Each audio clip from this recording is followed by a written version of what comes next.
I thought it'd be more of a blowout in Travis Hunter's favor.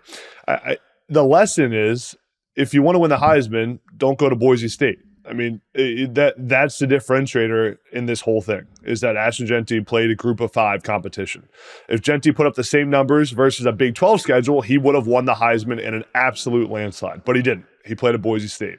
So I'm glad it came down to Hunter and Jeanty. I love that it's not just a quarterback award. It was a very unique year for the Heisman Trophy. I mean, the fact that we have a two-way player, the fact that there was not a quarterback in the top 2, the fact that a lot of these guys were from the West Coast, I think it was cool. But ultimately, the Heisman voters picked the right choice in Travis Hunter winning this thing. What Hunter has done, winning the Bednarik Award, Biletnikoff, the snaps he's played on both sides of the ball, as we've talked about a lot. His production was elite. And it's not like he was just an elite wide receiver and an okay defensive back. He was a lockdown at corner. He was a lead on offense, and he made some huge plays all season long. I think they got it right. I'm going to hop in real quick here, Adam, because I don't agree with you. I say as gently and respectfully as I can. You're allowed to say that with some force, you know? Yeah, don't say it gently. Whatever You're numbers wrong. Ashton Jeanty was going to put up.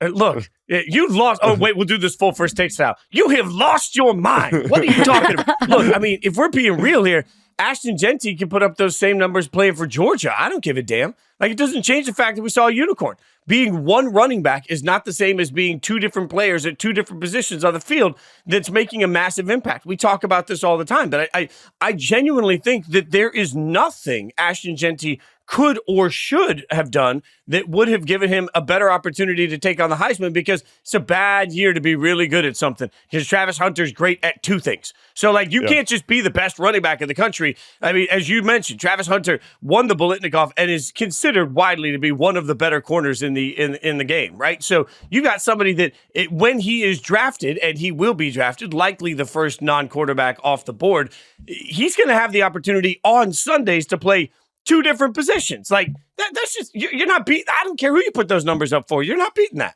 But even if we get into the nitty gritty of the actual Heisman votes here and the total points, even with Ashton Jeanty playing group of 5 football at Boise State, they were 200 total points away.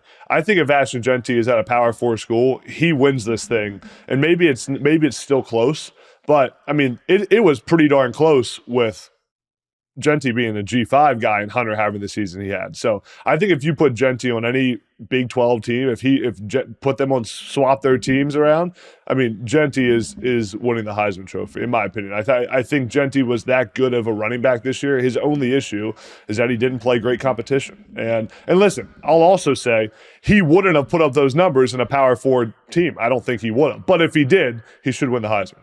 But I think if it was any other year, if we're talking about any other year in the Heisman Trophy race, I think Ashton Jeanty probably wins it.